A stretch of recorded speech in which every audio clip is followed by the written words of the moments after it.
Hi, I'm Angie, and I am a survivor of sepsis. I'm all dressed and clad in winter clothing inside, as we don't have heat today. The thing with being a survivor with sepsis, a lot of people have never heard the word, nor do they really take it seriously. In my case, it was you're out of the hospital, back to the routine, even though I couldn't hear in my left ear. Then as time went on, it would manifested more that no, psychologically you have the problems. It wasn't the reverse where it was actually physical manifestations that were driving psychological problems, such as a lot of anxiety, PTSD, because every time you would start getting symptoms that were similar, you worry.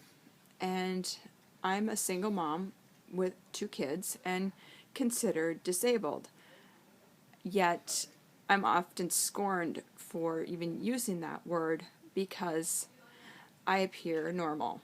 I think people naturally judge based on appearances. So, no, although I didn't lose any limbs and I'm lucky, it doesn't make life easier, so to speak. I'm not eligible for any services. I'm, a one-man show here with my kids.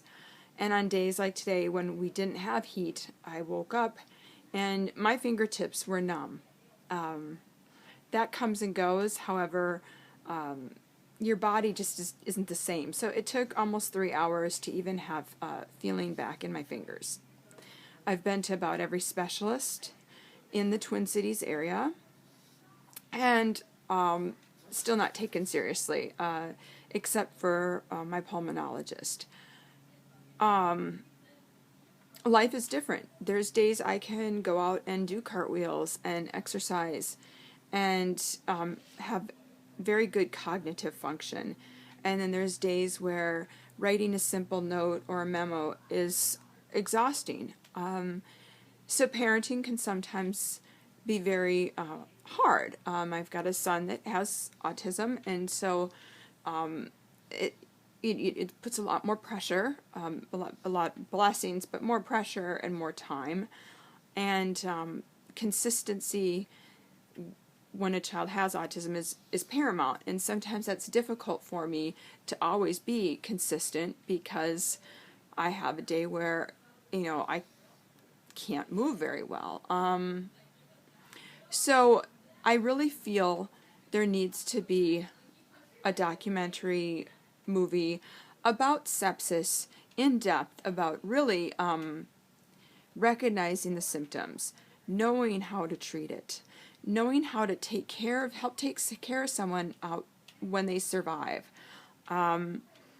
preventative, everything. And instead of us survivors out there, a lot of us that just feel lost, alone, and don't have anybody to turn to or much of a support system because they don't know what it is and they don't take it seriously. Because, oh, you appear normal, or, you have your limbs, or, Angie can do it, she can do this because you look fine.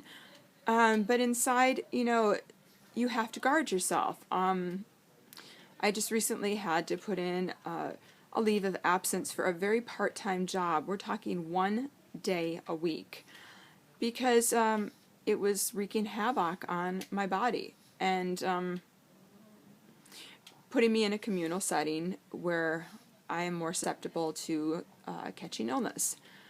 So as I sit in the cold here and try and stay warm, we were even contemplating moving someplace that has a warmer climate because the winters have been very hard on me since I've survived sepsis. I don't tolerate rapid changes in weather well anymore. So, but I'm always an optimist, and I try and add humor. But in reality, it's it's not easy. It's hard.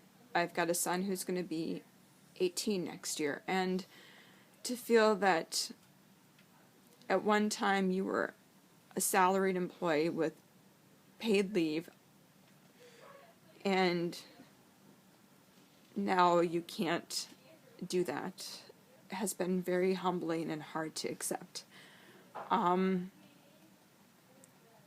we're making it, so there just needs to be more. There needs to be more awareness and understanding and empathy, and not always to judge a book by its cover, because something looks normal doesn't really always mean that it is. So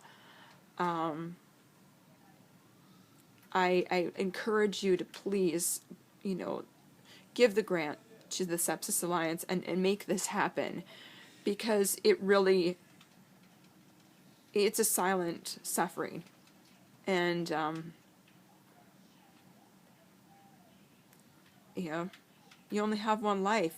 Let's get out there and be proactive and raise this awareness and do something about it, so that more people survive instead of suffer and pass.